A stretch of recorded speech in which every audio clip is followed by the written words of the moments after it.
Hello students, आज के इस वीडियो लेक्चर में हम लोग क्लास 11 का दूसरा chapter structure of atom discuss करने वाले हैं। तो स्ट्रक्चर ऑफ एटम डिस्कस करने से पहले हम ये देखते हैं कि हम लोग को क्या क्या आता है, हम लोग क्या क्या पढ़ चुके हैं। तो क्लास 9th में आप लोगों ने स्ट्रक्चर ऑफ एटम को लेकर के कई सारी थियरीज पढ़ी होंगी। लाइक आप लोगों ने पढ़ा होगा जे थॉमसन का प्लामेंट पुडिंग मॉडल, फिर आप लोगों ने रदरफोर्ड का मॉडल पढ़ा होगा और उसके बाद फिर आप लोगों ने बोर्स का मॉडल पढ़ा होगा। बट इस वीडियो लेक्चर में हम लोग ये देखेंगे कि किस तरीके से फ्रॉम द बिगिनिंग मैटर को इंट्रोड्यूस किया गया, मैटर के बाद फिर कैसे एटम का कॉन्सेप्ट आया और फिर बारी बारी एटम के fundamental particles like electron, proton और न्यूट्रॉन की डिस्कवरी हुई। साथ में हम ये भी देखेंगे कि उनकी प्रॉपर्टीज क्या क्या हैं, उनको किस तरीके से कौन से एक्सपेरिमेंट के सेटअप के थ्रू हम लोगों ने डिस्कवर किया। तो चलते हैं, स्टार्ट करते हैं। सबसे पहले आपको बिलीव नहीं होगा कि मैटर का जो सबसे पहले एटम, मैटर को एटम से रिलेट करने वाले जो सबसे पहले साइंटिस्ट या हम ये कह लें कि सबसे पहले जो फिलोसोफर थे वो थे डेमोक्रिटस। बट क्योंकि हमारे पास कई सारे डॉक्यूमेंट्स मिसिंग हैं और ये आप कह सकते हैं कि बहुत लंबा गैप हो गया इनकी डिस्कवरीज और बाकी डिस्कवरीज में, तो इस वजह से हम इनको एटम का क्रेडिट नहीं देते हैं।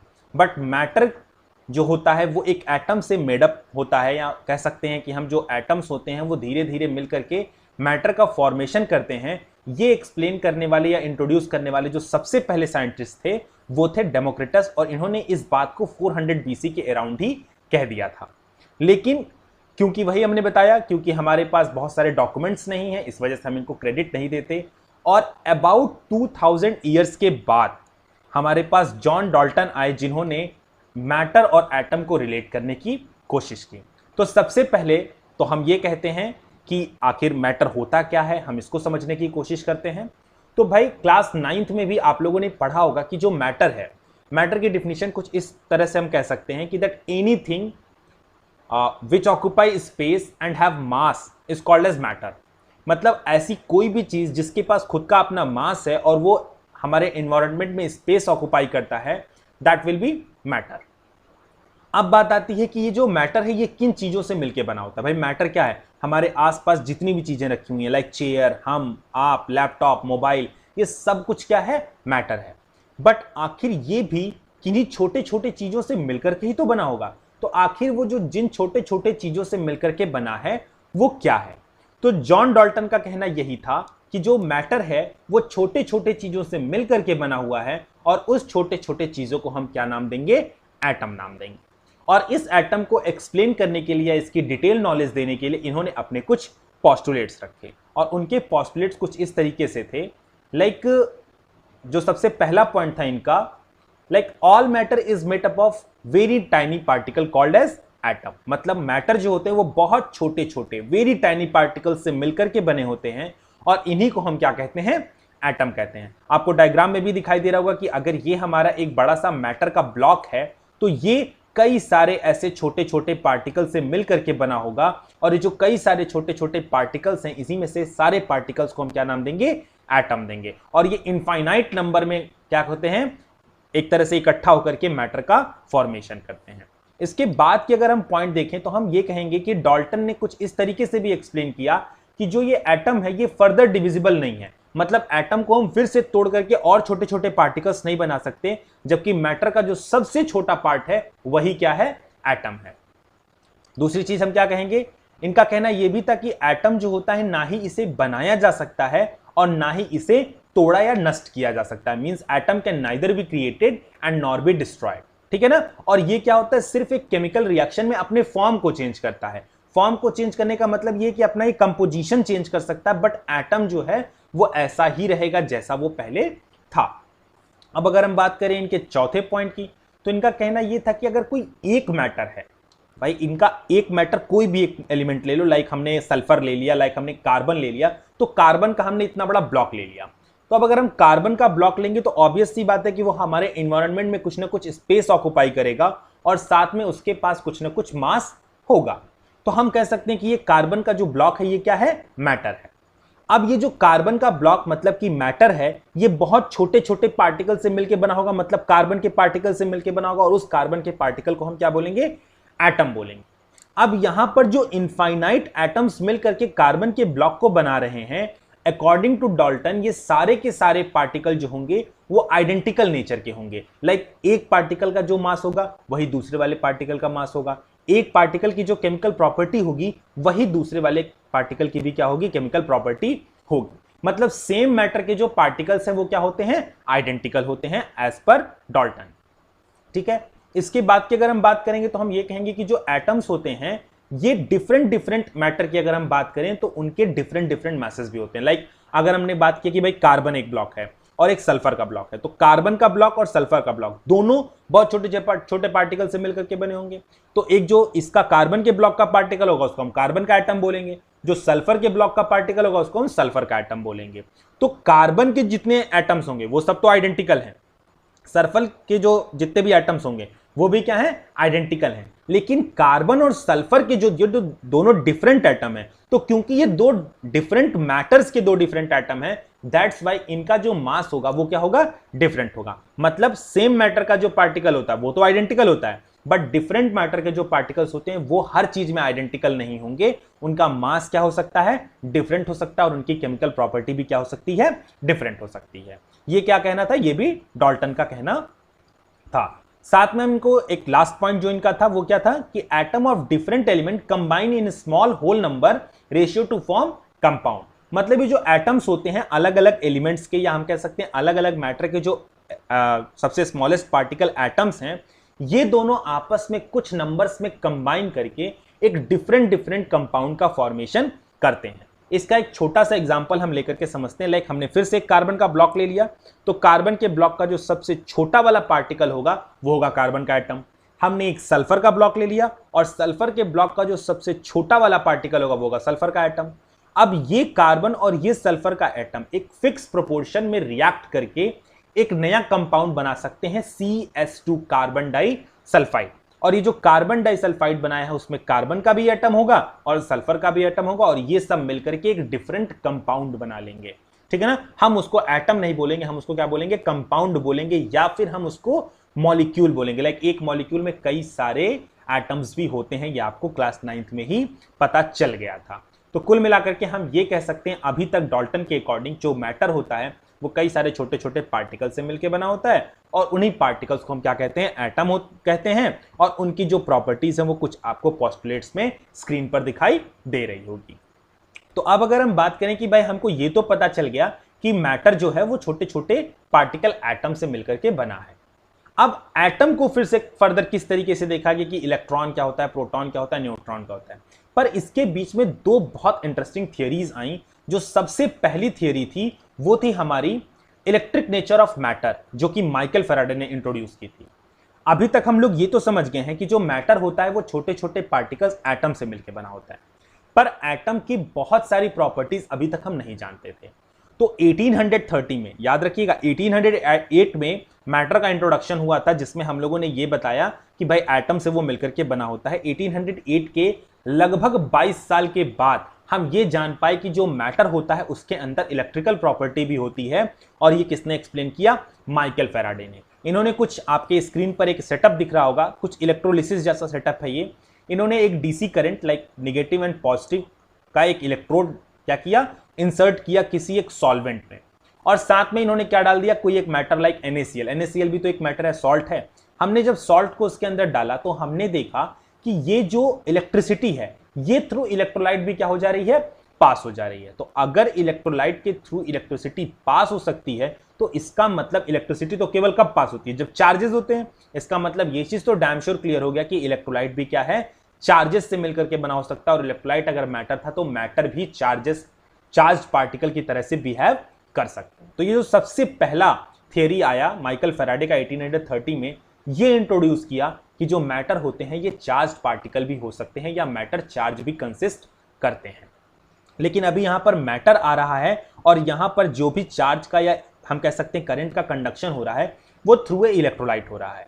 कुछ साल के बाद हमारे पास एक साइंटिस्ट है जिनका नाम था विलियम क्रुक्स, और इन्होंने ही हम कह सकते हैं कि वो बेस प्रिपेयर किया जिससे फर्दर इलेक्ट्रॉन, प्रोटॉन और न्यूट्रॉन की डिस्कवरी हुई। विलियम क्रुक्स ने सबसे पहले तो एक्सपेरिमेंट करके ये प्रूव किया कि इलेक्ट्रिसिटी को कंडक्ट कराने के लिए हमें इलेक्ट्रोलाइट की जरूरत नहीं होती है, हम इलेक्ट्रिसिटी को गैसियस फेज में भी कंडक्ट करा सकते हैं। मतलब अगर हमारे पास दो वॉल हैं और वॉल के बीच में गैस जैसा कुछ है, लाइक अभी एयर है, तो इस वॉल से इस वॉल के थ्रू हम इलेक्ट्रिसिटी कंडक्ट करा सकते हैं बिना किसी कंडक्टिंग मटेरियल के। हम इवन गैस में भी इलेक्ट्रिसिटी को कंडक्ट करा सकते हैं। अब वो हम कैसे कराएंगे, वो हमें कुछ हो सकता है एक्स्ट्रा पोटेंशियल लगानी पड़े, हमको प्रेशर कम करना पड़े, उन्हीं सब चीजों को हम यहां पर डिस्कस करने वाले हैं। तो आपके सामने एक छोटा सा फिगर दिखाई दे रहा होगा, लाइक ये जो फिगर है, इसी फिगर में उन्होंने एक्सपेरिमेंट किया था और साथ में उन्होंने इस कह सकते हैं कि जो विलियम क्रूक्स ने सेटअप इस्तेमाल किया, इन्होंने नाम दिया CRT, known as cathode ray tube. तो सबसे पहले तो मैं इस ट्यूब को थोड़ा सा एक्सप्लेन कर दूं क्या है। तो ये बिल्कुल एक ग्लास रॉड है जो अंदर से बिल्कुल एम्प्टी है, खाली है, या हम कह सकते हैं कि इसके अंदर एक टनल जैसा होगा, जिस लाइक ऊपर ग्लास का कवरिंग है और अंदर बहुत खाली खाली स्पेस है, ठीक है ना। उन्होंने क्या किया, सबसे पहले इसमें एक वैक्यूम पंप ऐड किया। और ये वैक्यूम पंप क्यों ऐड किया, ताकि वो इस ग्लास के अंदर का प्रेशर क्या कर सकें, कम कर सकें। लाइक इसके अंदर गैस के अंदर की जितनी भी ट्यूब के अंदर की जितनी भी गैसेस हैं, जब वो यहाँ से क्या करेंगे, वैक्यूम पंप के थ्रू निकालेंगे, तो यहाँ पर गैस कम तो प्रेशर कम। तो यहाँ पर वैक्यूम पंप का इस्तेमाल क्यों हुआ, प्रेशर को कम करने के लिए। उन्होंने कितना कम किया, इट्स अप्रॉक्सीमेटली 0.01 एटमॉस्फेरिक प्रेशर, ठीक है ना, बहुत कम। हमारे पास अभी जो नॉर्मल एटमॉस्फेरिक है वो 1 एटमॉस्फेरिक प्रेशर है, इसको उन्होंने 100 टाइम्स कम कर दिया। 100 टाइम्स कम करने के बाद वो कितने प्रेशर पर लेके, 0.01 एटमॉस्फेरिक प्रेशर। और उसके बाद इस ग्लास ट्यूब में उन्होंने 2 इलेक्ट्रोड लगाए, एक कैथोड और एक anode, like positive electrode and negative electrode. इसको उन्होंने बैटरी से कंडक्ट किया, क्या किया, कनेक्ट किया, और बैटरी में जो वोल्टेज दिया वो काफी ज्यादा वोल्टेज था, दैट इज अप्रॉक्सीमेटली 10,000 वोल्ट। मतलब 10,000 वोल्ट का उन्होंने पोटेंशियल दिया और प्रेशर अप्रॉक्सीमेटली 0.01 वोल्ट कर दिया उन्होंने। जब उन्होंने इस कंडीशन को अप्लाई करके स्विच ऑन किया, तो उन्होंने ये देखा कि कुछ रेज निगेटिव से पॉजिटिव की तरफ क्या कर रही हैं, ट्रेवल कर रही हैं। उनको कुछ ऐसा लगा कि निगेटिव साइड से पॉजिटिव की साइड कुछ रेज जा रही हैं। और क्या हुआ, इसी को उन्होंने जब ध्यान से देखा तो ये कुछ और नहीं भाई, क्योंकि सर्किट कंप्लीट हो रहा है तो निगेटिव से पॉजिटिव की तरफ क्या कर रहा था, इलेक्ट्रिसिटी कंडक्ट हो रही थी। और क्योंकि इसके बीच में कोई मटेरियल नहीं है, हमने कोई इलेक्ट्रोलाइट नहीं डाला है, तो उन्होंने ये एक्सप्लेन किया कि गैसेस की थ्रू भी इलेक्ट्रिसिटी कंडक्ट कर सकती है। और इसी एक्सपेरिमेंट के बेस पे जे थॉमसन ने, या फिर हम कह सकते हैं यूगेन ने, कई सब लोगों ने, साइंटिस्ट ने मिलकर के इलेक्ट्रॉन, प्रोटॉन्स एंड न्यूट्रॉन्स की डिस्कवरी करने की इस पे कोशिश की और वो सक्सेसफुल भी हुए। तो कुल मिलाकर के हम ये कह सकते हैं कि विलियम क्रूक्स को वो क्रेडिट जाएगा जो कैथोड रे ट्यूब में उन्होंने ये एक्सप्लेन किया कि एक कैथोड से एनोड की तरफ एक रे ट्रेवल करती है इलेक्ट्रिसिटी को कंडक्ट कराने के लिए गैसेस मीडियम में। और इस रे को उन्होंने यहां पर नाम भी दिया कैथोड रे। क्यों कैथोड रे नाम दिया, क्योंकि ये कैथोड से एनोड की तरफ ट्रेवल करती है। तो कैथोड से एनोड की तरफ ट्रेवल कर रहे हैं, that's why these rays are called as cathode ray. अब बात करते हैं कि 1830 में तो कुछ ऐसा था एंड 1879, मतलब कि आप कह सकते हैं कि अप्रॉक्सीमेटली 49 ईयर्स बाद, देखिए कितना कितना गैप चल रहा है। लगभग 1808 में एटम का इंट्रोडक्शन हुआ, 28 साल के बाद हमें यह पता चला कि मैटर के जो पार्टिकल्स होते हैं उसमें चार्ज कंडक्ट करा सकते हैं, हम कह सकते हैं वो चार्ज पार्टिकल भी हो सकते हैं। और 1830 के बाद 1879, मतलब कि अप्रॉक्सीमेटली 49, मतलब 50 साल के बाद लोग कह सकते हैं कि 50 साल के बाद हमें यह पता चला कि गैसियस फेज में भी इलेक्ट्रिसिटी कंडक्ट हो सकती है। इसके बाद हम कहेंगे कि इसी एक्सपेरिमेंट को थोड़ा सा और आगे बढ़ाते हुए जे थॉमसन ने कैथोड रे की प्रॉपर्टीज को भी एक्सप्लेन किया, और प्रॉपर्टी को एक्सप्लेन करते हुए इन्होंने इलेक्ट्रॉन का डिस्कवरी भी किया। तो क्या क्या इन्होंने किया, तो थोड़ा सा हम इसको समझने की कोशिश करते हैं। तो हम ये कहेंगे कि सेम सेटअप इन्होंने उठाया, और सेटअप उठाने के बाद इन्होंने कई सारी कैथोड रे की प्रॉपर्टीज को एक्सप्लेन करने के लिए इस सेटअप में कुछ ना कुछ चेंजेस किए। जैसे सबसे पहला चेंज उन्होंने कुछ ऐसा किया कि यहां पर उन्होंने एक ट्रैक बनाया, और उस ट्रैक पर हम कह सकते हैं कि कुछ ऐसा ट्रैक था, और उस ट्रैक पर इन्होंने एक पिन व्हील रख दिया। पिन व्हील मतलब क्या है कि भाई यहां पर एक पिन रखा और उस पिन पे क्या था, एक व्हील माउंटेड था, ठीक है ना। अब हुआ क्या, जब उन्होंने इस सर्किट को ऑन किया, तो सर्किट ऑन करने के बाद कैथोड से एनोड की तरफ कोई ना कोई रे जाएगी, क्योंकि विलियम क्रूक्स नहीं देख रखा था इस चीज को। जब वो रे यहां से जाना स्टार्ट की, तो ये पिन व्हील मूव करते करते करते करते करते करते वो कहां पर आ गया, एट द एंड पर आ गया, यहां पर आ गया। इसका मतलब बेटा एक चीज तो डैम श्योर क्लियर हो गई कि ये जो कैथोड रे है ये पार्टिकल नेचर का है। अगर ये पार्टिकल नेचर का ना होता तो ये पिन व्हील को मूव ना करा पाता, क्योंकि पार्टिकल पार्टिकल से टकराएगा तभी वो हम कह सकते हैं अगले पार्टिकल के ऊपर फोर्स अप्लाई कर पाएगा। एक पार्टिकल दूसरे पार्टिकल से जब तक टकराएगा नहीं तब तक वो उसके ऊपर फोर्स कैसे अप्लाई करेगा। भाई इमेजिन करिए आप सामने खड़े हैं, आपको मुझे धक्का देना है, तो ऑब्वियस सी बात है हमारा और आपका कोलिजन होना, बिना टच किए हम आपको धक्का नहीं दे सकते, बिना आपसे कोलाइड हुए हम आपको धक्का नहीं दे सकते, क्योंकि हम भी पार्टिकल नेचर के हैं और आप भी पार्टिकल नेचर के हैं। तो सेम सेटअप ने जे थॉमसन में क्या किया, एक पिनव्हील इस्तेमाल किया और पिनव्हील से उन्होंने ये प्रूव किया कि क्योंकि कैथोड रे के मूवमेंट से पिनव्हील भी मूव करता हुआ एक डायरेक्शन से दूसरे डायरेक्शन की तरफ मूव कर रहा है, या हम कह रहे हैं एक पॉइंट से दूसरे पॉइंट की तरफ मूव कर रहा है, तो जो सबसे पहला पॉइंट हम लोगों ने फाइंड आउट किया, और वो क्या फाइंड आउट किया कि भाई पहला पॉइंट क्या हो गया कि जो कैथोड रे है इसके पास कौन सा नेचर है, पार्टिकल नेचर है। ठीक है ना, तो कैथोड रे जो हो गया वो क्या, कौन सा नेचर हो गया इसके अंदर, पार्टिकल नेचर हो गया। अब पार्टिकल नेचर के बाद उन्होंने क्या किया, उन्होंने फिर से एक दूसरा सेटअप बनाया, और उस सेटअप में क्या किया इन्होंने, यहां पर एक कह सकते हैं कि लाइक एक ऑब्जेक्ट रखा और उस ऑब्जेक्ट की एक शैडो क्रिएट करने की कोशिश की। तो जब उन्होंने फिर से सर्किट को ऑन किया तो कैथोड रे से जो रेज जा रही थी वो इस ऑब्जेक्ट का इस यहां पर एक रखे स्क्रीन के ऊपर इमेज क्या कर रही थी, ड्रॉप कर रही थी। मतलब यहां पर क्या कर रही थी, वो एक अपना इमेज बना रही थी। तो ऑब्वियस सी बात है कि किसी चीज की इमेज केवल और केवल तब बन सकती है जब जो लाइट हो वो उस ऑब्जेक्ट पर स्ट्रेट डायरेक्शन में फ्लो कर रही हो। तो क्योंकि यहां पर जो रेज जा रही है वो इससे टकराई तो उसका शैडो कहां पर कास्ट करेगी, यहां पर कास्ट करेगी। यहां पर जो एरो रेज गई उसका शैडो कहां पर कास्ट करेंगी, यहां पर कास्ट करेंगी। क्योंकि ऑब्जेक्ट का एक शैडो ठीक उसके पीछे बन रहा है, तो पहली चीज क्या क्लियर हो गई कि भाई कैथोड के पास पार्टिकल नेचर था, क्योंकि वो पिन को क्या करा रहा था, मूव करा रहा था। दूसरी चीज क्या प्रूफ हुई, क्योंकि एक ऑब्जेक्ट का शैडो क्रिएट हो रहा है, इसका मतलब कैथोड के पास क्या है, जो कैथोड का ट्रेवल हो रहा है वो स्ट्रेट लाइन में ट्रेवल हो रहा है। तो दो चीजें क्लियर हो गई, कैथोड के पास पार्टिकल नेचर हो गया, दूसरी चीज क्या क्लियर हो गई कि कैथोड जो है वो स्ट्रेट लाइन में ट्रेवल कर रहा। तीसरी चीज जो मोस्ट इंपॉर्टेंट चीज थी वो क्या था कि अगर हम ये कह दें कि हमारे पास एक मेटल प्लेट है, इसी के अंदर हम एक मेटल प्लेट रख दें, हमने फिर से क्या किया, इसको फिर से एक नया सेटअप क्रिएट किया और यहां पर हमने मेटल प्लेट रखा। जब हम मेटल प्लेट रखेंगे तो कैथोड यहां से एनोड की तरफ ट्रेवल करेगा। ट्रेवल करने के बाद कुछ देर के बाद हमने ये देखा कि जो मेटल प्लेट है वो हीट अप हो गया। इसका मतलब एक तीसरा जो पॉइंट निकल करके आ रहा है वो ये आ रहा है कि जो कैथोड है वो हीटिंग इफेक्ट भी प्रोड्यूस कर सकता है। ठीक है, तो तीन चीजें क्लियर हो गई, कैथोड रे के पास पार्टिकल नेचर, कैथोड जो है वो स्ट्रेट लाइन में मूव करता है, और साथ में एक चीज और क्या प्रूफ हो गई कि भाई जो कैथोड है वो हीटिंग इफेक्ट भी प्रोड्यूस कर सकता है। अब जो चौथी और इन सबसे ज्यादा इंपॉर्टेंट पॉइंट है वो ये है कि इस एक्सपेरिमेंट में ये भी पता चला कि ये जो कैथोड रे यहां से इस एनोड की तरफ मूव कर रहे हैं, ये इलेक्ट्रोड के ऊपर या इसके अंदर बचे खुचे गैसेस के अंदर डिपेंड नहीं कर रहे हैं।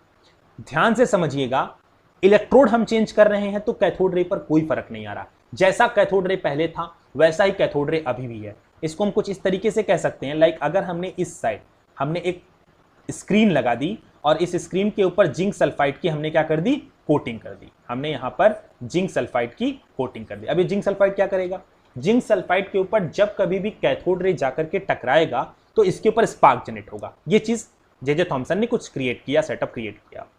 अब वो क्या देख रहे हैं, वो कंटिन्यूअसली इलेक्ट्रोड चेंज कर रहे हैं, वो कंटिन्यूअसली गैसेस को चेंज कर रहे हैं, पर उन्हें देखने के लिए क्या मिल रहा है कि जो जिंक सल्फाइड के ऊपर स्पार्क जनरेट हो रहा है उसके अंदर कोई चेंज नहीं आ रहा। तो मतलब गैसेस के ऊपर या इलेक्ट्रोड के ऊपर कैथोड रे बिल्कुल भी डिपेंड नहीं कर रहा। और बेटा जो चीज किसी पार्टिकुलर मटेरियल के ऊपर डिपेंड नहीं होती है वो हर एक पार्टिकल का बेस होती है। लाइक हम उसको फंडामेंटल पार्टिकल भी कह सकते हैं। जैसे कि हम छोटा सा एक एग्जांपल लेकर के कह देते हैं कि लाइक हम जिस चीज से बने हैं, आप जिस चीज से बने हैं, या ये पूरा वर्ल्ड के जितने भी एनिमल्स हैं वो जिस चीज से बने हैं वो एक फंडामेंटल पार्टिकल है। फंडामेंटल पार्टिकल क्या, मेरा भी फ्लेश जिस चीज से बना है, आपका भी फ्लेश उसी चीज से बना हुआ है, तो वो जिस चीज से बना है उस चीज को हम फंडामेंटल पार्टिकल कह सकते हैं, क्योंकि ये पर्सन पर डिपेंड नहीं कर रहा, वो सबके लिए क्या है, सेम है। तो क्योंकि ये जो कैथोड रे है ये भी ना इलेक्ट्रोड पर और ना इसके अंदर डाली गई गैसेस पर किसी पर भी डिपेंड नहीं कर रहा, इस वजह से हम इस कैथोड रे को क्या कह देंगे कि ये एक फंडामेंटल पार्टिकल है। और साथ में जे थॉमसन ने कुछ ये भी कहा कि ये जो कैथोड रे है भाई, रे जो होते हैं ये छोटे छोटे पार्टिकल से मिलकर के बने होते हैं। तो ये जो कैथोड रे है ये भी जिन पार्टिकल से मिलकर के बना है उसका नाम उन्होंने क्या रख दिया, इलेक्ट्रॉन रख दिया। अब क्यों इसका नाम इलेक्ट्रॉन रखा गया ये भी मैं आपको बता देता हूं। क्योंकि ये रेज कैथोड से एनोड की तरफ निकल रही थी, तो मतलब ये एक चीज तो बहुत क्लियर है कि इसके ऊपर निगेटिव चार्ज होगा। कैसे निगेटिव चार्ज होगा? क्योंकि ऑब्वियस सी बात है, कैथोड को हमने निगेटिव इलेक्ट्रोड से अटैच कर रखा है, एनोड जो है वो पॉजिटिव इलेक्ट्रोड से, मतलब पॉजिटिव वाले टर्मिनल से कनेक्टेड है, तो पॉजिटिव चार्ज जो है वो निगेटिव को अट्रैक्ट करेगा।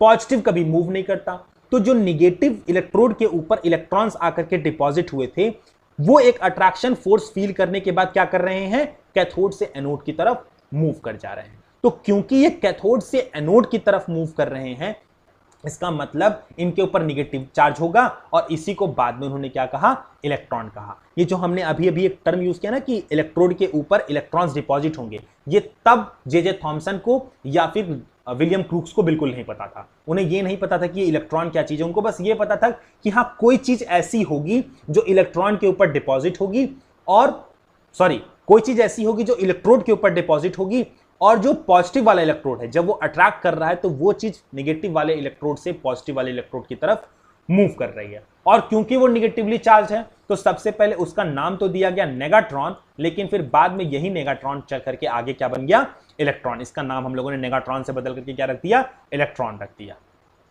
और इसकी जो प्रॉपर्टीज हैं वो मैंने आपको बताया कि भाई इसके अंदर पार्टिकल नेचर होगा, कैथोड रे स्ट्रेट लाइन में ट्रेवल करेगा, वो हीटिंग इफेक्ट भी प्रोड्यूस कर सकता है, और ये गैस पर या इलेक्ट्रोड पर डिपेंड नहीं करता है। इसी वजह से हम इलेक्ट्रॉन को फंडामेंटल पार्टिकल भी कह सकते हैं। और ये सारे के सारे एटम्स के अंदर पाया जाता होगा, और जिन जिन एटम्स के अंदर ये पाया जाता होगा इसकी प्रॉपर्टी हर एक एटम में क्या होगी, सेम होगी, because it's a fundamental particle. Okay, is that clear? तो अब अगर हम देखना चाहें कि भाई किस तरीके से हम ये कहेंगे कि जो प्रॉपर्टीज हैं कैथोड रे की वो क्या क्या हो सकती हैं, तो हम कुछ इस तरीके से कह सकते हैं कि लाइक जो कैथोड रे की प्रॉपर्टी, वो जो सबसे पहली प्रॉपर्टी आ गई वो क्या आ गई कि ये लीनियरली ट्रेवल करती है। दूसरी प्रॉपर्टी क्या आ गई कि इसके ऊपर निगेटिव चार्ज है। कैसे निगेटिव चार्ज है, इसको हम फिर से क्या कह सकते हैं, एक्सपेरिमेंट के थ्रू प्रूव भी कर सकते हैं। जब कैथोड रे ट्रेवल कर रही थी तो मैंने उसके ऊपर एक पॉजिटिव प्लेट लगा करके देखा। जब मैंने पॉजिटिव प्लेट लगाया तो देखा क्या कि ये निगेटिव जो रे जा रही है वो पॉजिटिव वाले प्लेट की तरफ क्या हो गई, डेविएट हो गई। और ना सिर्फ पॉजिटिव प्लेट की तरफ बल्कि एक मैग्नेटिक फील्ड की तरफ भी ये डेविएट हो रही थी। और इससे हम ये प्रूव कर सकते हैं कि कैथोड रे के ऊपर कौन सा चार्ज होता है, निगेटिव चार्ज होता है। साथ में हम ये कह सकते हैं कि इसके पास पार्टिकल प्रॉपर्टी है। क्यों पार्टिकल प्रॉपर्टी? क्योंकि ये पिनव्हील को एक पॉइंट से दूसरे पॉइंट तक मूव कराने में कैपेबल थी। साथ में हम ये कह सकते हैं कि मैग्नेटिक फील्ड के तरफ भी इसका डिफ्लेक्शन होता है। एक चीज और जो है कि जो इलेक्ट्रॉन का चार्ज एंड मास रेशियो है, भाई हमको ये तो पता चल गया कि इलेक्ट्रॉन है और वो चार्ज पार्टिकल है, तो अगर इलेक्ट्रॉन है वो पार्टिकल नेचर का है तो उसका कुछ ना कुछ मास भी होगा और उसके ऊपर कुछ ना कुछ चार्ज भी होगा। अब चार्ज है, मास है, भाई अभी अभी इलेक्ट्रॉन की डिस्कवरी हुई है, हमें ये पता अभी, मतलब जैसे कहते हैं ना कि अभी भी बच्चे का जन्म हुआ, अभी नाम रखना बाकी है, अभी उसकी प्रॉपर्टीज के बारे में जानना बाकी है। तो हम प्रॉपर्टीज तो जान गए, अभी अभी इलेक्ट्रॉन का हम लोगों ने जन्म कराया है, तो अब उसके बारे में क्या करेंगे, अब हम उसके बारे में हम ये समझेंगे कि उसका चार्ज क्या हो सकता है, उसका मास क्या हो सकता है। तो लेकिन हमको ये पता चल गया है कि उसका चार्ज और मास जो है वो क्या है, कांस्टेंट है। क्यों? क्योंकि ये एक फंडामेंटल पार्टिकल और सारे के सारे एटम्स में क्या होता है, सेम होता है। साथ में हम क्या कहेंगे कि कैथोड से ये एनोड की तरफ मूव करता है और इलेक्ट्रोड या गैस के ऊपर ये बिल्कुल भी डिपेंड नहीं करता है। तो अब हमारे पास केवल एक पॉइंट बचा है कि भाई ये जो कैथोड रे है ये इलेक्ट्रॉन से मिलकर के बना है। तो भाई एक चीज आप हमें कट एंड क्लियर बता दो कि इस इलेक्ट्रॉन का मास कितना होगा और इस इलेक्ट्रॉन का चार्ज कितना होगा। तो इस मास और चार्ज को क्लियरिफाई करने के लिए जे थॉमसन ने फिर से एक सेटअप बनाया। तो उस सेटअप को कुछ इस तरीके से आप देख सकते हैं स्क्रीन में। लाइक अगर मैं कहूं कि तो यहां तक अगर आप बात करें इस वाले पार्ट की, तो इस वाले पार्ट को अगर आप देख करके कहें तो ये बिल्कुल वही कैथोड रे ट्यूब है जिसमें जे थॉमसन या विलियम क्रूक्स ने एक्सपेरिमेंट किया था कैथोड रे को इंट्रोड्यूस करने के लिए। तो ये आप कह सकते हैं कि कैथोड हो गया और ये एनोड हो गया। हमने हाई पोटेंशियल लगाया, यहां पर प्रेशर ड्रॉप किया, तो हम देख रहे हैं कि कैथोड से एनोड की तरफ कोई ना कोई रे जा रही है। अब बात आती है, हमने एनोड में एक छोटा सा होल कर दिया, तो भाई वो तो लीनियरली मूव करती है। तो जब अगर होल हो गया, सामने होल आया, कुछ भी नहीं पड़ा, तो वो कैथोड रे क्या हो गई और आगे के साइड में बढ़ गई। तो वो आगे के साइड में बढ़ते बढ़ते कहां गई, बी वाले पॉइंट पर जाकर के उन्होंने स्ट्राइक किया। और ये क्या है, ये एक स्क्रीन है जिसके ऊपर जिंक सल्फाइड की कोटिंग है। जब कोई कैथोड रे आकर के इसके ऊपर टकराएगा तो कुछ ना कुछ स्पार्क जनरेट करेगा। तो अब हम क्या कर रहे हैं, अब हमने ये देखा कि भाई ये रेस लीनियरली मूव करते हुए बी पॉइंट पर स्ट्राइक की। अब हमने इसके ऊपर एक इलेक्ट्रिक फील्ड लगाया। आप देख रहे होंगे कि ये ऊपर क्या है, पॉजिटिव चार्ज हमने लगा रखा है और नीचे हमने क्या लगा रखा है, निगेटिव प्लेट लगा रखा है। तो अब कैथोड रे हमको ये पता है कि इसके ऊपर निगेटिवली चार्ज है, तो ये निगेटिव से रिपेल होगा और पॉजिटिव से क्या होगा, अट्रैक्ट होगा। तो ये रे अट्रैक्शन की वजह से बी पॉइंट से किस साइड पर मूव हो गई, ए साइड पर मूव हो गई। तो ऑब्वियस सी बात है पॉजिटिव की तरफ मूव होगी, तो डिफ्लेक्ट होकर के कहां चली गई, ए पॉइंट पर स्ट्राइक की। याद रखिएगा इनिशियल पॉइंट बी था, पर इलेक्ट्रिक फील्ड लगाने से वो कहां पर मूव कर गई, पॉजिटिव वाले साइड में मूव कर गई। अब हम क्या कर रहे हैं, अब हम इसके ऊपर एक मैग्नेटिक फील्ड लगा रहे हैं, तो हम देखेंगे कि वो फिर से मूव करना चाहेगी। और मैग्नेटिक फील्ड जो है वो हम लोगों ने इलेक्ट्रिक फील्ड का जस्ट अपोजिट लगा रखा है, ताकि जो बी से ए की तरफ रह गई है वो धीरे धीरे मैग्नेटिक फील्ड का इफेक्ट पड़ते पड़ते कहां आ जाए, वापस बी पे आ जाए। तो हम लोग मैग्नेटिक फील्ड लगाए, मैग्नेटिक फील्ड की वजह से ये ए से नीचे थोड़ा सा शिफ्ट हुआ। अब हम धीरे धीरे मैग्नेटिक फील्ड को बढ़ाते जा रहे हैं, तो जो ए की तरफ रेट डेविएट हुई थी वो धीरे धीरे वापस फिर से कहां आ गई, बी की तरफ आ गई। अब आप कहेंगे सी क्या था, तो सी वो पॉइंट है जब इलेक्ट्रिक फील्ड नहीं था, मतलब जब केवल इलेक्ट्रिक फील्ड है तो बी से कहां मूव किया, ए की तरफ। जब केवल मैग्नेटिक फील्ड है तो कहां पर मूव किया, सी की तरफ। हमने इलेक्ट्रिक फील्ड को और मैग्नेटिक फील्ड को, दोनों को हमने क्या किया, न्यूट्रलाइज या कैंसिल करने की कोशिश की। जब इलेक्ट्रिक फील्ड मैग्नेटिक फील्ड को कैंसिल करेगा तो हम कह सकते हैं अब इलेक्ट्रिक फील्ड और मैग्नेटिक फील्ड दोनों एक दूसरे को कैंसिल कर रहे हैं, तो ना रे ए की तरफ डेविएट करेगी, ना रे सी की तरफ डेविएट करेगी, रे जैसा जा रही थी वैसी जाएगी और बी पर जाकर के फिर से स्ट्राइक करेगी। तो जिस समय पर ये इलेक्ट्रिक फील्ड मैग्नेटिक फील्ड को कैंसिल आउट कर रहा होगा, तो यहां पर एक छोटी सी पॉइंट नोट करने वाली बात यह है कि भाई जो कैथोड रे था वो छोटे छोटे पार्टिकल से मिलकर बना था, और किस पार्टिकल से मिलकर बना था, तो हम कहेंगे उसका नाम हम लोगों ने रख दिया था इलेक्ट्रॉन। अब वो जो इलेक्ट्रॉन है वो मैग्नेटिक फील्ड की तरफ जब डेविएट हो रहा था, तो मैग्नेटिक फील्ड मास को डेविएट, मतलब हम कह सकते हैं कि मास के ऊपर डिपेंड करती है। जिसका जितना ज्यादा मास होगा वो कह सकते हैं कि डेविएशन उसके अंदर उतना ज्यादा होगा, या मैग्नेटिक फील्ड हम कह सकते हैं मास से रिलेट करती है। तो मैग्नेटिक फील्ड बढ़ाने से इलेक्ट्रॉन के मास के ऊपर इफेक्ट पड़ रहा होगा और मास की वजह से वो डिफ्लेक्ट हो रही होगी। लेकिन जो इलेक्ट्रिक फील्ड है, मैग्नेटिक फील्ड तो मास के ऊपर डिपेंड कर रही है, पर जो इलेक्ट्रिक फील्ड है वो किसके ऊपर डिपेंड कर रही है, चार्ज के ऊपर डिपेंड कर रही है। तो हम कुछ ये कह दिए कि भाई कितनी मैग्नेटिक फील्ड कितने इलेक्ट्रिक फील्ड को कैंसिल करेगी, इसका अगर हम रेशियो निकाल लें तो एक इलेक्ट्रॉन के ऊपर कितना मास और कितना चार्ज होगा इसका भी रेशियो पता चल जाएगा, क्योंकि इलेक्ट्रिक फील्ड कहीं ना कहीं पर चार्ज से रिलेट करेगा और मैग्नेटिक फील्ड जो होगा वो कहीं ना कहीं पर मास से रिलेट करेगा। तो इस एक्सपेरिमेंट को करने के बाद जे थॉमसन ने E/m रेशियो दिया, और E/m रेशियो जो था वो कुछ इस तरीके से था, जो सामने आपके स्क्रीन पर दिखाई दे रहा होगा, where E is nothing but charge on electron and m is nothing but mass on electron. और ये जो चार्ज और मास का रेशियो है वो कितना है, 1.75 इंटू 10⁻11 कूलम पर kg। मतलब अगर मैं आपको 1 kg क्या दे दूं, इलेक्ट्रॉन दे दूं, तो उस 1 kg इलेक्ट्रॉन का जो चार्ज होगा वो कितना होगा, 1.75 इंटू 10⁻11 कूलम। तो ये कुल मिलाकर के सेटअप था। अब बात आती है क्लास 10th में आप लोगों ने पढ़ रखा होगा इक्वेशन इन 2 वेरिएबल्स। तो जब कभी भी वहां पर 2 वेरिएबल होते हैं तो हमें 2 इक्वेशन चाहिए होती है उसको सॉल्व करने के लिए। यहां पर मैंने आपको एक इक्वेशन दे रखा है, E/m is equal to 1.75 into 10⁻11 coulomb per kg। तो यहां पर 2 अननोन है बट इक्वेशन तो एक ही है, तो क्या ये कभी सॉल्व हो पाएगा, कभी नहीं सॉल्व हो पाएगा। तो E/m रेशियो तो पता चल गया, बट अगर हम पार्टिकुलरली बात करें कि कितना चार्ज होगा या कितना मास होगा, तो ये हम अभी एक्सप्लेन नहीं कर सकते या फाइंड आउट नहीं कर सकते। अब इसको कब फाइंड आउट करेंगे ये हम लोग बाद में देखेंगे, पर कुल मिलाकर के हमको ये चीज तो समझ में आ गई कि भाई जे थॉमसन ने क्या किया, जे थॉमसन ने इलेक्ट्रॉन की डिस्कवरी कर ली, और इलेक्ट्रॉन की डिस्कवरी करने के साथ साथ उन्होंने कैथोड रे की प्रॉपर्टीज भी एक्सप्लेन कर दी। याद रखिएगा कैथोड रे विलियम क्रूक्स ने ही इंट्रोड्यूस कर दिया था, बट कैथोड रे की डिटेल्ड एक्सप्लेनेशन किसने की, जे थॉमसन ने। That's why discovery of cathode ray जो क्रेडिट जाता है वो जे थॉमसन को जाता है, और कुल मिलाकर के इन्होंने इलेक्ट्रॉन की भी डिस्कवरी का क्रेडिट लिया। अब हम बात करते हैं कि भाई हमको ये तो पता चल गया कि एटम के अंदर एक फंडामेंटल पार्टिकल होता है इलेक्ट्रॉन। अब किस तरीके से हम प्रोटॉन की तरफ मूव कर सकते हैं, तो अब अगर हम आगे जाएं तो हम ये देखेंगे कि 1886 में, मतलब फिर से कई साल के बाद, हम डिस्कवरी ऑफ प्रोटॉन या एनोड रे, सेम हम सेटअप उठाएंगे जो विलियम क्रूक्स का सेटअप था। विलियम क्रूक्स के सेटअप में यूगेन गोल्डस्टीन ने एक छोटा सा मॉडिफिकेशन किया। इन्होंने परफोरेटेड कैथोड रे ट्यूब लिया। अब ये परफोरेटेड कैथोड रे ट्यूब क्या होता है? सेम सीआरटी उठाओ, कैथोड रे ट्यूब, और कैथोड के अंदर छोटे छोटे छोटे छोटे छोटे छोटे कई सारे होल कर दो।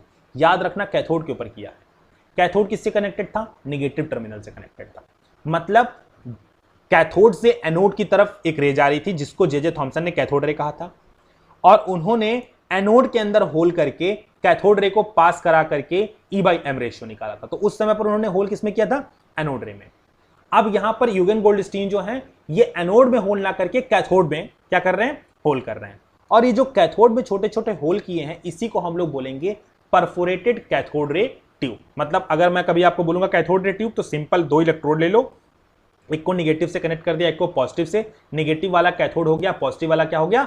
एनोड हो गया।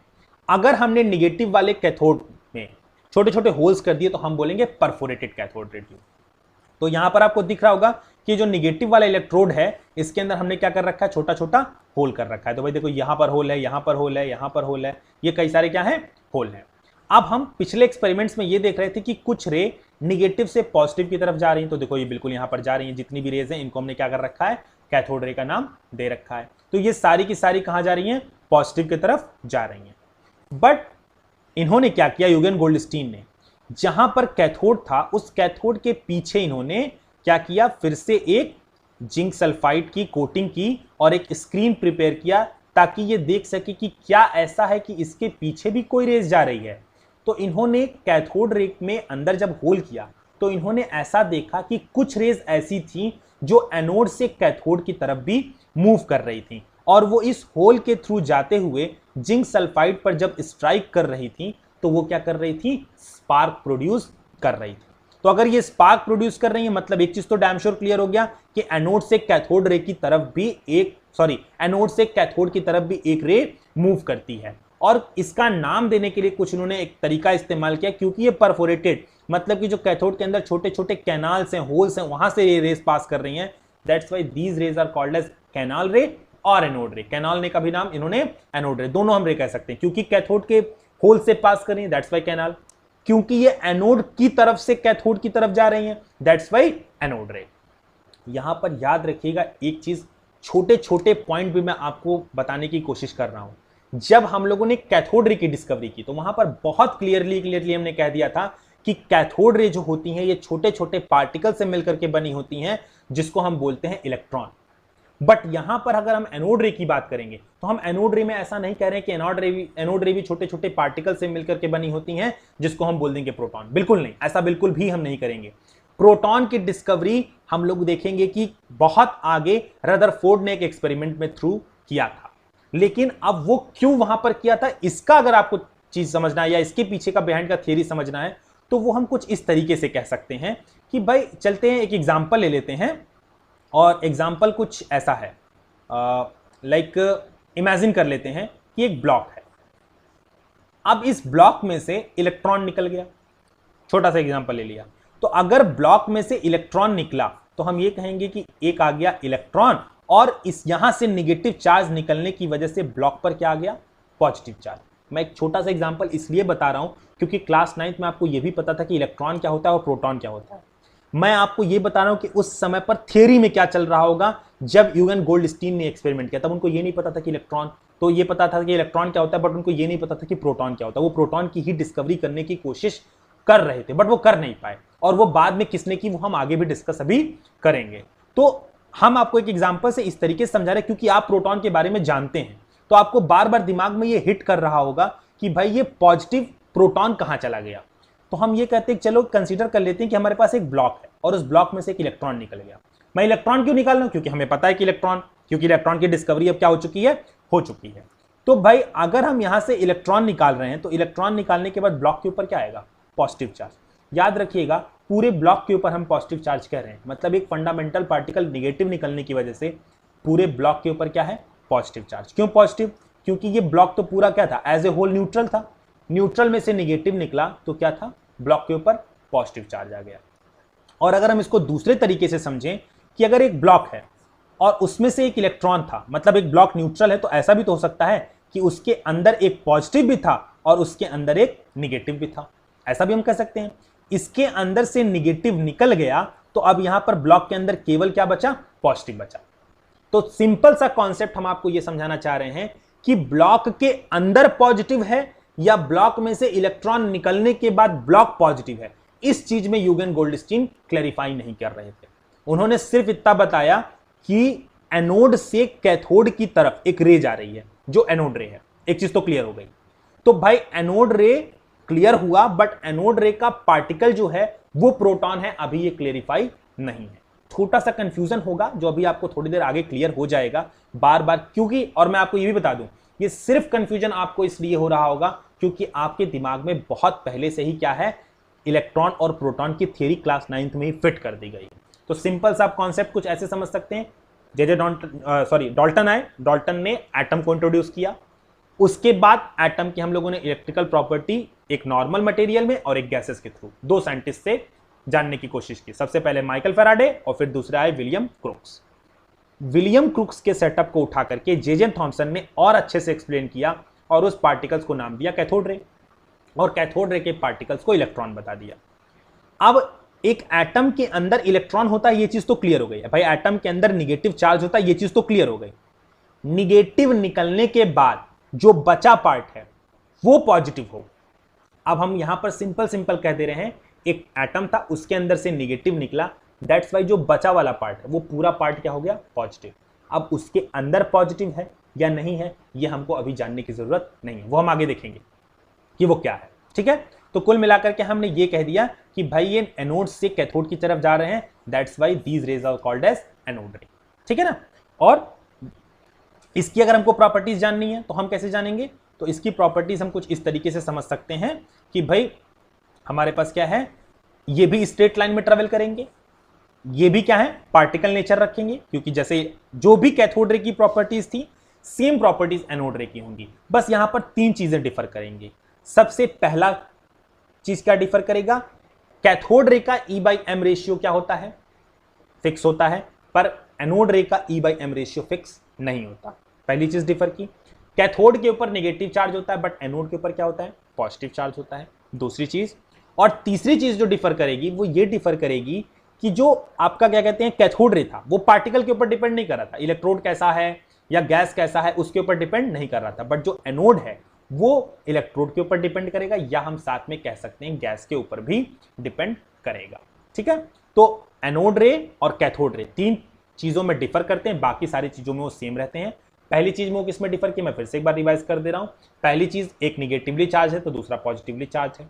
दूसरी चीज क्या थी कि कैथोड रे जो होता है वो पार्टिकल ऑफ इलेक्ट्रोड या कह सकते हैं मटेरियल ऑफ इलेक्ट्रोड और गैसेस के ऊपर डिपेंड नहीं करता, जबकि एनोड इसके ऊपर डिपेंड करता है। साथ में हम ये कह सकते हैं कि कैथोड रे का जो E/m रेशियो होता है वो फिक्स होता है, बट एनोड रे का E/m रेशियो हर समय फिक्स नहीं होता है। हालांकि हम फिक्स वाला लेके चलते हैं बट हर समय वो फिक्स नहीं रहता है। तो कुल मिलाकर के आपको ये भी पता चल गया कि यूगेन गोल्डस्टीन जो थे उन्होंने एनोड रे की डिस्कवरी कर दी। अब अगर हम बात करेंगे कि भाई एनोड रे की डिस्कवरी हुई है तो अब हमारे पास इलेक्ट्रॉन की भी डिस्कवरी हो गई और एनोड रे की भी डिस्कवरी हो गई। तो कैथोड रे की डिस्कवरी और एनोड रे की डिस्कवरी के बाद अब हमारे पास इलेक्ट्रॉन का E/m रेशियो आ गया, प्रोटॉन का E/m रेशियो आ गया। प्रोटॉन का भी E/m रेशियो, प्रोटॉन में अभी नहीं कह सकता, मैं क्या बोलूंगा, एनोड रे। एनोड रे का भी E/m रेशियो आ गया और कैथोड का भी E/m रेशियो आ गया, और ये दोनों E/m रेशियो हम जे थॉमसन वाले सेटअप से निकाल सकते हैं। बट अब किस तरीके से E/m रेशियो में E की और m की वैल्यू अलग अलग निकाली जाए, और इस अलग अलग E/m की वैल्यू निकालने के लिए जो साइंटिस्ट है that is Robert Millikan. Robert Millikan 1909 में इन्होंने कोशिश की इलेक्ट्रॉन के चार्ज और मास के बीच का जो रेशियो हमें पता था उसमें से इलेक्ट्रॉन के चार्ज और मास की अलग अलग वैल्यू क्या होगी। तो उनका जो सेटअप था वो कुछ इस तरीके से था जो आपको सामने स्क्रीन पर दिखाई दे रहा होगा। आप देख सकते हैं कि ये जो सेटअप है इसमें एक एटमाइजर है, और ये जो एटमाइजर है इसका काम सिर्फ एक है कि ये जो ऑयल ड्रॉपलेट्स अपने अंदर रखा है इसको छोटे छोटे फाइन ड्रॉपलेट में ये apparatus के अंदर डाल पाए। तो इसी वजह से हमने इसका नाम क्या दे रखा है, एटमाइजर, ताकि जो ऑयल है वो छोटे छोटे ड्रॉपलेट के थ्रू हम इसके अंदर डाल पाए। हम लोगों ने सेटअप में क्या कर रखा है, हम लोगों ने नहीं, रॉबर्ट मिल्टन ने सेटअप में क्या कर रखा था, 2 प्लेट ले रखे थे, एक टॉप प्लेट हम कह सकते हैं और एक नीचे, आपको रेड और ब्लू में दिखाई दे रहा होगा। ये जो रेड वाला प्लेट है इसको उन्होंने पॉजिटिव चार्ज दे दिया और जो ब्लू वाला प्लेट है उसको उन्होंने नेगेटिव चार्ज दे दिया। मतलब एक को एज ए कैथोड की तरह से ट्रीट किया और एक को एज ए एनोड की तरह से ट्रीट किया। अब उन्होंने क्या किया, जब एटमाइजर से स्प्रिंकल किया कई सारे ऑयल ड्रॉपलेट्स को, तो अब ऑयल ड्रॉपलेट धीरे धीरे क्या होंगे, इस होल के थ्रू नीचे आने की कोशिश करेंगे। भाई होल के थ्रू आए और यहां पर एक्सपैंड करने की कोशिश की। बहुत छोटे छोटे जो ऑयल के ड्रॉपलेट्स थे वो यहां पर आए। अब उन्होंने एक और चीज इस्तेमाल कर रखी है कॉल्ड एज एक्सरे। अब ये एक्सरे क्या करता है, इसका जरा काम देखो। एक्सरे क्या करता है, जब कभी भी एक्सरे एक एयर के थ्रू पास करेगा तो आसपास की अपनी एयर को आयनाइज करा देता है। आयनाइज कराने से क्या होता है, एक्सरे गया, एयर के पार्टिकल से टकराया, उसके अंदर से इलेक्ट्रॉन निकाल करके फेंक दिया, एयर क्या हो गया, आयनाइज हो गया। सिंपल सा कॉन्सेप्ट है, ठीक है ना। एक्सरे क्या करेगा, जहां कहीं भी एयर से पास करेगा आसपास की एयर को क्या करेगा, आयनाइज कर देगा। कैसे आयनाइज कर देगा, उस एयर का इलेक्ट्रॉन निकाल के अलग कर देगा। तो अगर एयर का इलेक्ट्रॉन निकाल के अलग हो गया तो एयर के ऊपर क्या आ गया, पॉजिटिव चार्ज आ गया। तो भाई ऑब्वियस सी बात है कि वो आयनाइज हो गया। तो उसके अंदर से क्या निकाल दिया, इलेक्ट्रॉन निकाल दिया। तो ये जो निगेटिव और पॉजिटिव प्लेट के बीच का एटमॉस्फेयर है, उस एटमॉस्फेयर में तो एक्सरे ट्रेवल कर रहा है। तो अगर एक्सरे ट्रेवल कर रहा है तो वहां पर जो बची हुई एयर है वो क्या होगी बेटा, ऑब्वियस सी बात है, आयनाइज हो जाएगी। अगर वो एयर आयनाइज हो गई तो अब यहां पर कई सारे इलेक्ट्रॉन्स भी हो गए और एयर के पॉजिटिव पार्टिकल्स भी हो गए।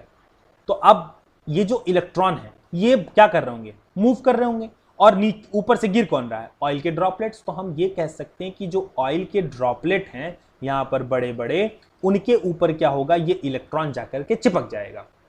ऑयल के ड्रॉपलेट्स, उसके ऊपर जो इलेक्ट्रॉन हमारा एक्सरे ने एयर से निकाला है वो इलेक्ट्रॉन निकल करके कहां चला गया, ऑयल ड्रॉपलेट के ऊपर जाकर के चिपक गया। अब देखो मामला क्या है, ऊपर रहा पॉजिटिव प्लेट और नीचे हैं इलेक्ट्रॉन्स जो ऑयल ड्रॉपलेट के ऊपर चिपके हुए हैं। तो ऑब्वियस सी बात है वो किस साइड अट्रैक्ट होंगे, पॉजिटिव प्लेट की तरफ अट्रैक्ट होंगे। तो जब ये पॉजिटिव प्लेट की तरफ अट्रैक्ट होना शुरू होंगे तो ये जाकर के ऊपर चिपक जाएंगे। अब हमने इंटेंसिटी को क्या किया, निगेटिव को और पॉजिटिव की इंटेंसिटी को थोड़ा थोड़ा क्या किया, कम और ज्यादा करने की कोशिश की। तो जरा ध्यान से समझना, ऑयल ड्रॉपलेट नीचे गिरना चाहते हैं ड्यू टू मास, और अगर निगेटिव या पॉजिटिव प्लेट की हम इंटेंसिटी बढ़ाएंगे तो क्योंकि ऑयल ड्रॉपलेट के ऊपर इलेक्ट्रॉन चिपका हुआ है तो पॉजिटिव प्लेट की तरफ मूव करेगा, और जब पॉजिटिव प्लेट की तरफ मूव करेगा तो अगेंस्ट ग्रेविटी मूव करेगा। और अगेंस्ट ग्रेविटी जब मूव कर रहा है तो किसकी वजह से मूव कर रहा है, चार्ज की वजह से मूव कर रहा है। मतलब वो नीचे किसकी वजह से गिर रहा है, ग्रेविटी की वजह से। ऊपर किसकी वजह से मूव कर रहा है, तो हम कहेंगे चार्ज की वजह से। तो एक बार नीचे मूव करना, एक बार ऊपर मूव करना। हमने कुछ उसको इस तरीके से एडजस्ट किया, पॉजिटिव वाले चार्ज प्लेट पे इतनी कम इंटेंसिटी दी या इतना ही इंटेंसिटी दिया कि वो ग्रेविटी को क्या कर पाए, कैंसिल कर पाए। मतलब जो ऑयल था वो एक जगह जाकर के स्टेबल हो गया। मतलब अब उसको ग्रेविटी नीचे खींचना चाह रही है बिकॉज ऑफ मास, बट उसके ऊपर इलेक्ट्रॉन चिपका हुआ है और पॉजिटिव प्लेट उसको ऊपर खींचना चाह रहा है। तो जितना ग्रेविटी उसको खींच रही है उतना ही उसको पॉजिटिव प्लेट भी खींच रहा है और वो क्या हो गया है, स्टेबिलाईज हो गया है। अब इस स्टेबिलाईज कंडीशन पे मिल्टन ने जो डाटा नोट किया, उस डाटा से उनको ये पता चला कि इस ऑयल ड्रॉपलेट के ऊपर जो चार्ज है, पूरे ऑयल ड्रॉपलेट के ऊपर जो चार्ज है वो इंटीग्रल मल्टीपल निकल रहा है एक नंबर का। भाई मान लेते हैं कि एक ऑयल ड्रॉपलेट के ऊपर कोई एक्स चार्ज होगा, तो ये जो एक्स चार्ज है बार बार ये किसी एक खास नंबर का इंटीग्रल मल्टीपल निकल रहा है। उस खास नंबर का या तो 1 गुना निकल रहा है, या तो उस खास नंबर का 2 गुना निकल रहा है, या तो उस खास नंबर का 3 गुना निकल रहा है। तो हम कुछ इस तरीके से कह सकते हैं कि भाई ये जो Q है, Q is basically what, Q is basically charge on oil droplet. ये जो है ये एक क्या निकल रहा है, इंटीग्रल मल्टीपल निकल रहा है किसका, एक फिक्स नंबर का, जिसको हम लोगों ने कह दिया E। तो यहां से मिल्टन ने एक फॉर्मूला निकाल दिया, Q is equals to NE, मतलब charge on oil droplet is integral multiple of a number E। ठीक है ना, ये चीज तो क्लियर हो गई। और जब उन्होंने इस Q की, मतलब ऑयल ड्रॉपलेट के ऊपर जो चार्ज है उसकी वैल्यू और N की वैल्यू पुट की, तो उन्होंने E की वैल्यू निकाल ली। और E की वैल्यू क्या आई, तो E की वैल्यू जो आई है वो ये आई, E is equals to 1.6 into 10 to the power -19 coulomb. ठीक है, तो इन्होंने E की वैल्यू इन्होंने इंट्रोड्यूस कर दी। अब हमको पता है कि भाई जो E/m रेशियो इलेक्ट्रॉन के लिए था, तो इलेक्ट्रॉन का E/m रेशियो तो जे थॉमसन नहीं दे रखा था, उसकी वैल्यू कितनी थी 1.7588 into 10 to the power 11 coulomb per kg. ये किसकी वैल्यू थी, ई बाई एम रेशियो की। उस समय पर हम इसमें ई और एम की वैल्यू अलग अलग नहीं निकाल पाए थे, पर यहां पर जो ई की वैल्यू है वो मिल्खन ने क्या कर ली, फाइंड आउट कर ली अपने सेटअप से। तो अगर यहां पर ई की वैल्यू रखोगे तो मास ऑफ इलेक्ट्रॉन अपने आप निकल आएगा, और मास ऑफ इलेक्ट्रॉन कितना निकल गया 9.11 into 10 to the power -31 kg. ठीक है ना, तो यहां पर मास ऑफ इलेक्ट्रॉन भी पता चल गया और इलेक्ट्रॉन के ऊपर कितना चार्ज है ये भी पता चल गया। ठीक उसी तरीके से मैंने आपको यह भी बताया था कि मास ऑफ प्रोटॉन भी हमारे पास, sorry e by m ratio भी हमारे पास है किसका, एनोड रे का। ठीक है ना, और एनोड रे को चलो थोड़ी देर के लिए, अभी के लिए हम मान लेते हैं कि वो क्या है, प्रोटॉन है। तो अगर ई बाई एम रेशियो हमें प्रोटॉन का पता है तो जरा एक चीज ध्यान देना, इलेक्ट्रॉन और प्रोटॉन मिल करके दोनों एक एटम को क्या कर देते हैं, न्यूट्रल कर देते हैं। मतलब जितना चार्ज इलेक्ट्रॉन के ऊपर होगा उतना ही चार्ज क्या होगा, प्रोटॉन के ऊपर होगा। इलेक्ट्रॉन के ऊपर अगर चार्ज कितना है 1.6 into 10 to the power -19 coulomb, तो प्रोटॉन के ऊपर भी चार्ज कितना होगा 1.6 into 10 to the power -19 coulomb. तो प्रोटॉन का अगर ई बाई एम रेशियो हमको पता है तो सेम ई जो यहां से एक्सपेरिमेंट्स में निकल के आई है तो इलेक्ट्रॉन और प्रोटॉन दोनों के लिए सेम होगा। तो ई बाई एम रेशियो इलेक्ट्रॉन में ई की वैल्यू रखो या ई बाई एम रेशियो प्रोटॉन में ई की वैल्यू रखो, दोनों जगह से मास ऑफ इलेक्ट्रॉन और मास ऑफ प्रोटॉन फाइंड आउट हम कर सकते हैं। तो कुल मिलाकर के हमने मिल्खन के एक्सपेरिमेंट के बाद इलेक्ट्रॉन का चार्ज भी फाइंड आउट कर लिया और प्रोटॉन का चार्ज भी फाइंड आउट कर लिया। चार्ज फाइंड आउट करते ही ई बाई एम रेशियो में हमने पुट करके मास ऑफ इलेक्ट्रॉन और मास ऑफ प्रोटॉन भी फाइंड आउट कर दिया। तो कुल मिलाकर के अभी देखते हैं हम लोग को क्या क्या समझ में आ चुका है। तो हम लोग ये कहेंगे कि भाई डाल्टन ने एटम इंट्रोड्यूस किया, एटम इंट्रोड्यूस करने के बाद हम लोगों ने उसकी इलेक्ट्रिकल प्रॉपर्टी पता कर ली माइकल फैराडे की वजह से, फिर उसके बाद हम लोगों ने गैसियस में भी इलेक्ट्रिसिटी कंडक्ट करा ली विलियम क्रुक्स की वजह से। विलियम क्रुक्स के एक्सपेरिमेंट को उठा करके फर्दर यूगेन आइंस्टीन ने एनोड रे एक्सपेरिमेंट कर लिया और फिर से उसी एक्सपेरिमेंट को उठा करके जे थॉमसन ने कैथोड रे का एक्सपेरिमेंट कर लिया। तो बेसिकली विलियम क्रुक का सेटअप और यूगेन आइंस्टीन और क्या कहते हैं, सॉरी यूगेन गोल्डस्टीन और जे थॉमसन ने मिलकर के एनोड रे और कैथोड रे की एक्सपेरिमेंट करके e by m ratio anode ray का भी दे दिया, e by m ratio cathode ray का भी दे दिया। और मिल्खन ने इस ई बाई एम रेशियो में अपने एक्सपेरिमेंट के थ्रू ई की वैल्यू निकाली, ई बाई एम रेशियो और ई बाई एम रेशियो में दोनों की वैल्यू पुट करके फर्दर क्या कर लिया, फाइंड आउट कर लिया mass of electron and mass of proton. तो कुल मिलाकर के यहां पर हम यहां तक पहुंचाए हैं कि हमको मास ऑफ इलेक्ट्रॉन पता चल चुका है और मास ऑफ प्रोटॉन पता चल चुका है। मैंने आपको सिर्फ एक पॉइंट नोट करने के लिए यहां पर दिमाग में बता दिया है कि अपने दिमाग में नोट करके रखिएगा, यूगेन गोल्डस्टीन ने कहीं पर भी प्रोटॉन का जिक्र नहीं किया था, उन्होंने सिर्फ एनोड रे का जिक्र किया था। प्रोटॉन का जिक्र हम सीधा कहां पर देखेंगे, रदरफोर्ड के एक्सपेरिमेंट में देखेंगे, जो स्ट्रक्चर ऑफ एटम में जब हम डिस्कस करेंगे तब। अब अगर हम इसके बाद की बात करें तो भाई अब आता है डिस्कवरी ऑफ न्यूट्रॉन जो जेम्स कैडविक ने किया था। अब जेम्स कैडविक इस न्यूट्रॉन के पॉइंट पर क्यों पहुंचे जरा हम इसको भी देखते हैं। तो अगर हम ये देखें कि भाई अगर हम पूरे मास ऑफ एटम की बात करें, मास ऑफ एटम की, तो अब तक जो हमारे समझ में आया है तो जो मास ऑफ एटम होगा वो बेसिकली क्या होगा, मास ऑफ इलेक्ट्रॉन और प्लस मास ऑफ प्रोटॉन, यही होगा। ठीक है, तो भाई मास ऑफ इलेक्ट्रॉन जो है और मास ऑफ प्रोटॉन जो है, जब आप जाकर के डाटा में देखोगे तो एक के ऊपर 10 टू द पावर -31 kg है और एक के ऊपर 10 टू द पावर -21 kg है, सॉरी 27 kg। तो -27 और -31 मतलब लगभग 1000 गुना का अंतर आ रहा है। इसको हम कुछ इस तरीके से भी देख सकते हैं कि बेटा अगर हम एक कह सकते हैं कि वेट या तराजू के जहां जिस पे वेट तौलते हैं, हम उस तराजू में एक तरफ अगर हम 1080 इलेक्ट्रॉन रखें और एक तरफ हम एक प्रोटॉन रख दें, दोनों का मास क्या आता है, लगभग बराबर आता है। ठीक है ना, तो हमको यहां पर यह भी कह सकते हैं कि जो मास ऑफ इलेक्ट्रॉन है वो लगभग मास ऑफ प्रोटॉन के सामने क्या है, नेग्लिजिबल है। तो लेकिन फिर भी नेग्लिजिबल है, तो चलो यहां पर थोड़ी देर के लिए कंसीडर कर लेते हैं कि यहां पर अगर एक जनरल मैथमेटिक्स लगाई जाए तो एक एटम के अंदर एक इलेक्ट्रॉन भी होता है, प्रोटॉन भी होता है। तो भाई एटम के अंदर अगर इलेक्ट्रॉन होता है और प्रोटॉन होता है तो एटम का अगर मास निकालना हो तो इलेक्ट्रॉन के मास को जोड़ दो और मास ऑफ प्रोटॉन को जोड़ दो, एटम का मास निकल जाएगा। लेकिन जब हम लोगों ने ये करके देखा ना तो पता क्या चला कि जो एटम का एक्चुअल मास था, इस थियरी से जो मास आ रहा है वो दोनों में बहुत ज्यादा डिफरेंस और लगभग 2 गुने का डिफरेंस है। तो जेम्स कैडविक जो थे इस कंक्लूजन पर आए कि इसका मतलब एक अननोन पार्टिकल भी है यहां पर जो मास एटम का क्या कर रहा है, बढ़ा रहा है, लेकिन चार्ज नहीं बढ़ा रहा है। क्यों चार्ज नहीं बढ़ा रहा है, क्योंकि इलेक्ट्रॉन और प्रोटॉन मिलकर के एटम को न्यूट्रल किए हुए हैं। तो अगर इस अननोन पार्टिकल के ऊपर कोई भी चार्ज आएगा तो वो एटम के ऊपर कोई ना कोई चार्ज इंट्रोड्यूस कर देगा और क्योंकि एटम न्यूट्रल है तो मतलब ये वाला पार्टिकल भी न्यूट्रल है, और क्योंकि एटम का मास इन दोनों से सेटिस्फाइड नहीं हो रहा, इसका मतलब इसके पास भी कुछ ना कुछ मास होगा। ये चीज हमारी तरफ से बिल्कुल क्लियर हो गई और जेम्स कैडविक ने भी क्लियर की। अब इसको एक्सपेरिमेंट के थ्रू वो कैसे क्लियर किए, तो एक्सपेरिमेंट के थ्रू उन्होंने क्या किया, बेरिलियम की एक प्लेट ले ली। अब बेरिलियम की प्लेट में कई सारे होंगे ऐसे बेरिलियम के एटम्स, कई सारे क्या होंगे, अरेंज्ड होंगे। जब इस बेरिलियम की प्लेट के ऊपर उन्होंने अल्फा पार्टिकल का बम्बार्टमेंट कराया, क्या कराया, अल्फा। अब फिर नई चीज आ गई, भाई अल्फा पार्टिकल क्या है, आप लोगों को पढ़ाना जानते हो सबसे बड़ा रिस्क वाला काम होता है। क्यों रिस्क वाला काम मैं बता रहा हूं, क्योंकि सडन 10th से 11th आने के बाद ऐसी कई सारी चीजें आपको बैक टू बैक केमिस्ट्री में जानने की जरूरत पड़ जाती हैं जो कि आप लोग अभी से पहले नहीं पढ़े थे, ठीक है ना। तो अब जिस भी चीज को बताओ वो एक नए फॉर्मेट में जानना जरूरी होता है। तो अब यहां पर एक नया नाम आ गया, अल्फा पार्टिकल। अब बात आती है भाई ये अल्फा पार्टिकल क्या है, यहां के लिए सिर्फ इतना समझो, alpha particle is nothing but A positively charged रे, मतलब पॉजिटिवली चार्ज रे। कहां की रे, हीलियम की रे को हम क्या बोलते हैं, अल्फा पार्टिकल। तो जब हम लोगों ने यहां पर अल्फा पार्टिकल का क्या कराया, बम्बार्टमेंट कराया, और इससे जाकर के वो टकराए, तो टकराने पर हमें यह देखने को मिला कि यहां से एक न्यू पार्टिकल क्या हो रहा है, एराइज हो रहा है। यहां से एक न्यू पार्टिकल निकल रहा, और इस न्यू पार्टिकल के ऊपर कोई चार्ज नहीं है। अब हम ये कैसे पता कर सकते हैं कोई चार्ज नहीं है, भाई इसके ऊपर पॉजिटिव प्लेट लगाओ, इसके ऊपर नेगेटिव प्लेट लगाओ, मतलब इसके चारों तरफ पॉजिटिव नेगेटिव चार्ज दो।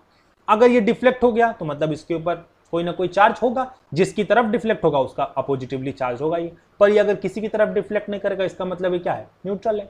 तो बेसिकली ये जो रे निकली ये किसी की तरफ डिफ्लेक्ट करने वाली नहीं है, इसका मतलब ये क्या हो गया, न्यूट्रल पार्टिकल हो गया। और न्यूट्रल पार्टिकल है, इसी वजह से हम लोगों ने इसका क्या नाम दे दिया, न्यूट्रॉन नाम दे दिया। न्यूट्रॉन मतलब इसके ऊपर कोई भी चार्ज नहीं है, न्यूट्रल पार्टिकल है, बट इसका मास तो है।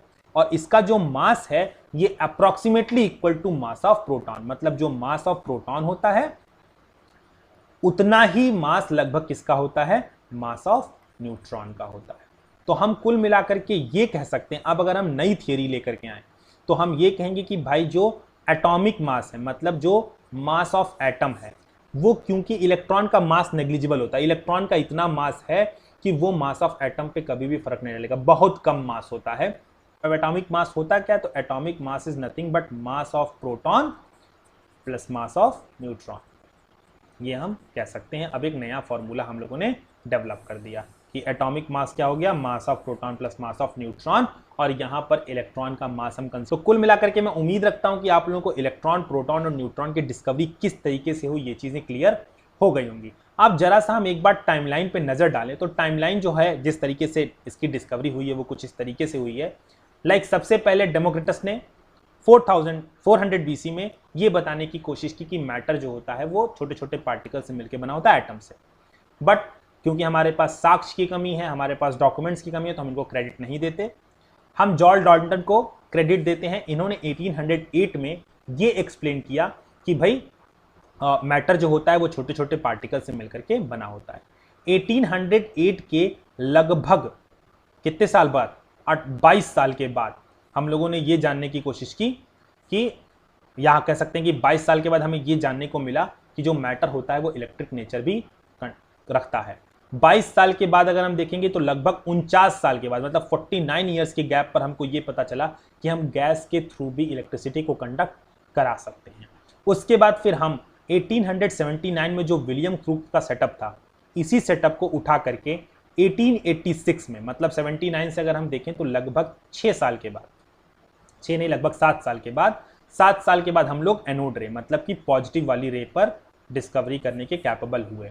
और लगभग हम कह सकते हैं 1879 से 97, मतलब 79 से 89, 89 से 99, लगभग मतलब 18 साल के गैप पे हम लोगों ने कैथोड रे को भी और डिटेल्ड एक्सप्लेनेशन करके देखा। और याद रखिएगा इसी विलियम क्रूक्स के सेटअप को एक्सप्लेन करके गोल्डस्टीन ने भी एनोड रे को एक्सप्लेन किया, और इसी सेटअप का इस्तेमाल करके जे थॉमसन ने भी क्या किया, उसकी कैथोड रे की प्रॉपर्टीज को एक्सप्लेन किया। मतलब एक लोगों ने एनोड रे और एक लोगों ने कैथोड रे।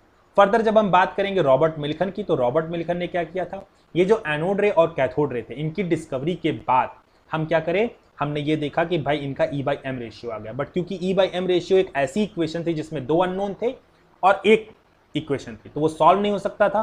रॉबर्ट मिल्खन ने अपने एक्सपेरिमेंट में थ्रू चार्ज की वैल्यू निकाली और चार्ज की वैल्यू निकालने के बाद उन्होंने E/m ratio charge of electron में रखा, E/m ratio charge of proton का रखा और उन्होंने मास ऑफ इलेक्ट्रॉन और मास ऑफ प्रोटॉन फाइंड आउट करने की कोशिश की और वो सक्सेसफुल भी हुए।